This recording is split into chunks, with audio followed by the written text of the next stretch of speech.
소무릎같이 생기지 않았어요? 이게 소무릎처럼 생겨가지고 우슬이라고 그래요. 소무릎.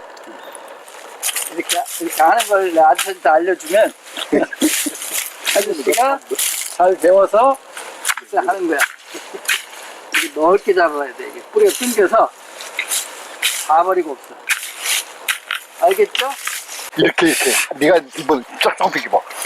이렇게 해가지고 이렇게 하는 거야. 이렇게 하는 거야. 이게 아, 뿌리가 나왔네. 이 정도면 잘 켰네. 얼마나 더 잘 켜. 네가 캔 걸로 해. 이제 내가 캤지만. 아이고 애썼다. 우슬 뿌리예요. 이야, 실하죠? 신기한 게 생겼네. 여기 뇌들을 다 자르고 이 뿌리만 써야 돼. 잘라서 씻어가지고 말린 다음에 끓여가지고 그 엿기름이랑 이렇게 꼬아서 식혜로 먹으면 맛이 있으니까 요새 현대인들은 맛이 있어야지 먹지 쓰거나 그러면 또 잘 안 먹잖아요. 그래서 이렇게 하면 맛있는 민간요법으로 무릎을 치료하는 우슬 식혜가 되는 거예요. 근데 향이 아주 좋네요. 아주 식뿌리처럼.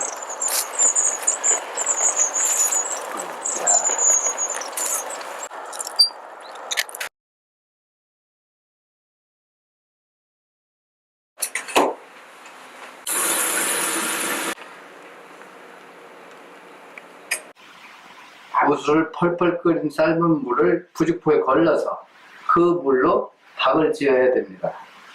먼저 우슬 삶은 물을 부직포에 걸으겠습니다.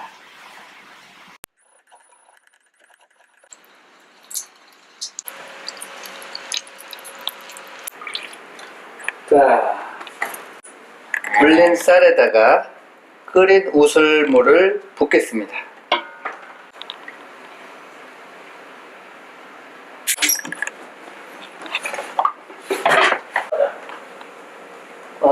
이거구나. 먼저 엿기름에다가 이렇게 물을 부어서 충청도 말로 이렇게 치댄다고 그러는데 이렇게 치대게 되면 이제 그 딱딱한 겉껍질이 나오고 이제 그 소화 효소가 많은 그런 성분은 이제 가라앉게 되는데요. 그것이 이제 그 소화를 잘 되게 하는 그런 성분이죠.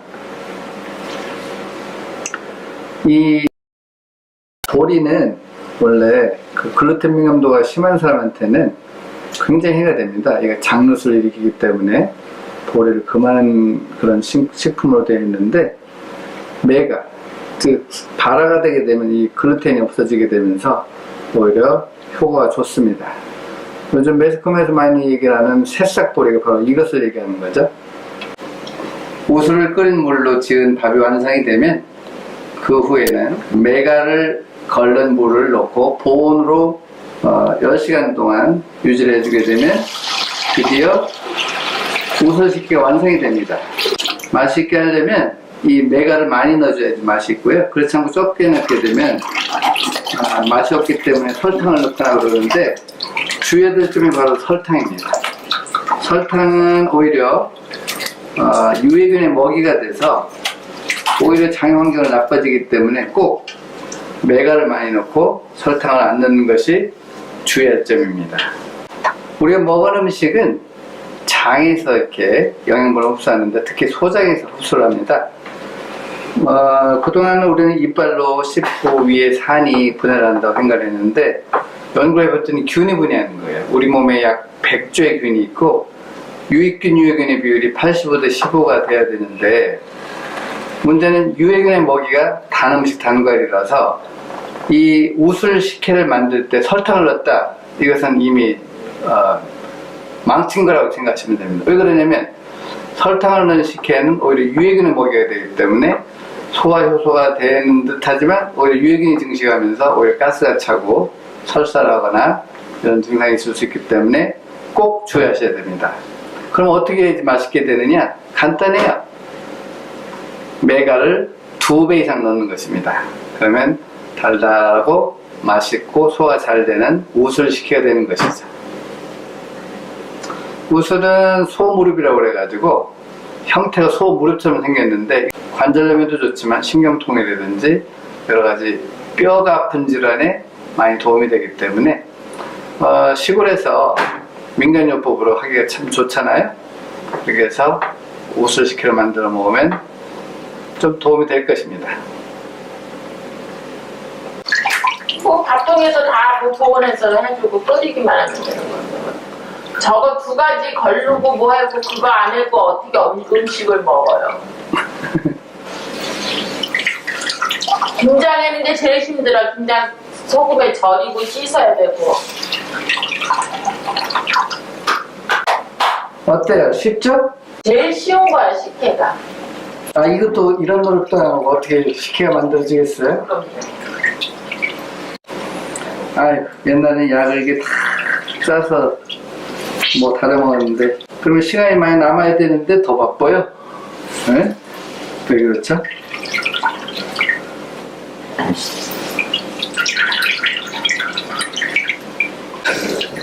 그만해야겠다.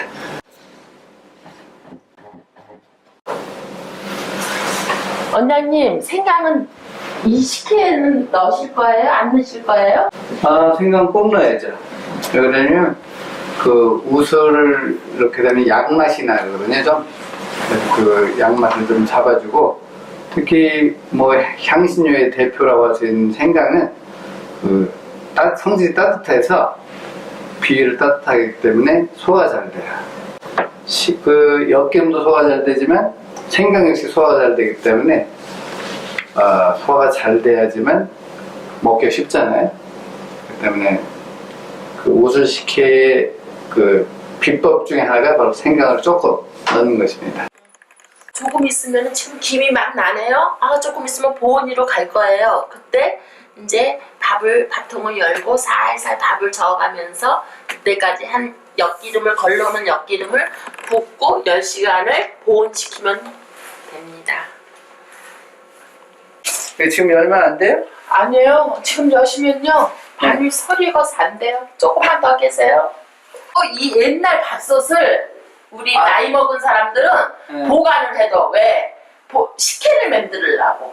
나도 많이 안 먹었는데 왜 그래? 아니 그러니까 이런 구닥다리 저기 밥솥을 보관을 해 항상 식혜를 만들려고. 이게 보온이 잘 되고 이제 석유 난로서부터 석유 난로에 옛날 밥 했잖아요. 석유 난로에. 연탄불에다도 해고. 근데 연탄불에는 그 뚜껑이 쇳덩어리 하나 이렇게 얼려놓고 거기다 뜸 들이면은 밥이 맛있겠어. 누룽지도 맛있게 되고. 근데 그러면 석유 난로에다가 밥을 하면은 그 냄비가 저렇게 두껍지 않고 얇아갖고 그 노란 냄비 있죠. 거기다 밥을 했을 때 밥물이 자꾸 넘었잖아. 그 가세로 그냥. 그래갖고 뜸도 안 들은 밥 있잖아. 밥물이 넓다 보니까 물을 조금 갖다 붓고 막 이래갖고 밥이 맛이 없었잖아. 그 석유 난로 밥은. 근데 연탄불 밥은 뜸을 많이 들이니까 누룽지도 맛있고 밥도 맛있고. 갑자기 군침이 도는데. 짜잔. 밥이 맛있게 됐겠네. 김 나는 거. 어우 맛있게 됐다. 우슬밥. 살살 돼야 돼요.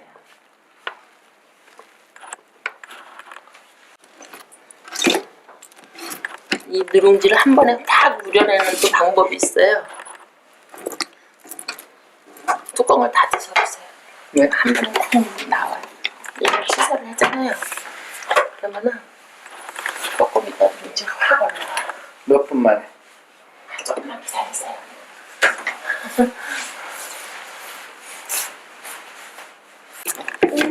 맛있게 된 누룽지 줄일게. 저 밥 주세요.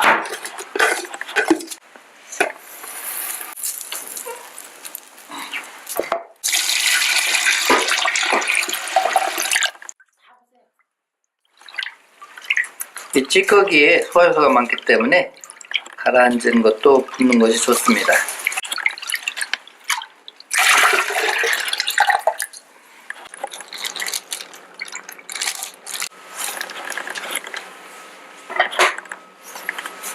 네, 주의해야 될 점은 취사로 꼭 누르지 말까. 밥이 좀 쓰다.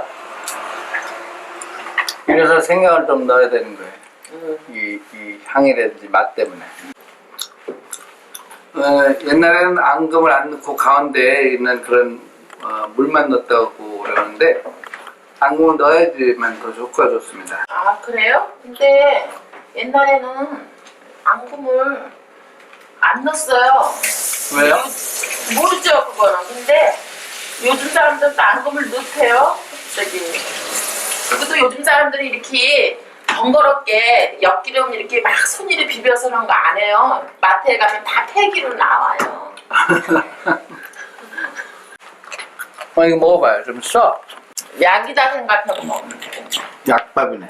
약밥 완전 무술 식혜를 해먹거든요. 근데요 되게 실수하는 경우가 있어요. 근데 그 보온에다가 이제 한 10시간 놔둬야 되는 거를 깜빡하고 치사를 누르는 거예요. 그러면은 식혜가 안 되죠.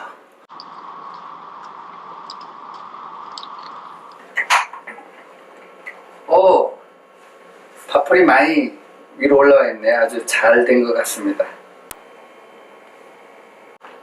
이것을 이제 들통에 부어서 뜨거워. 이제 이것을 들통에 부어서 끓이기만 하면 자, 그런데 맛을 더하기 위해서 여기 우슬 식혜에다가 생강을 몇 점 점에서 넣게 되면 맛이 더 좋고요. 생강 자체가 따뜻한 성질이 있기 때문에 소화력을 도와서 더욱 좋습니다. 주의해야 될 점은 너무 잘게 썰으면 건져내기가 곤란하니까 큼직큼직하게 저면서 넣도록 하겠습니다. 뚜껑을 덮어서 끓이면 넘칠 수 있기 때문에 뚜껑을 열은 상태에서 지켜보도록 합시다. 생강의 맛을 좀 그윽하게 우러나게 하기 위해서는 한 10분 정도 지켜보고 끓여주는 것이 좋습니다. 다 됐네요. 한번 먹어보겠습니다.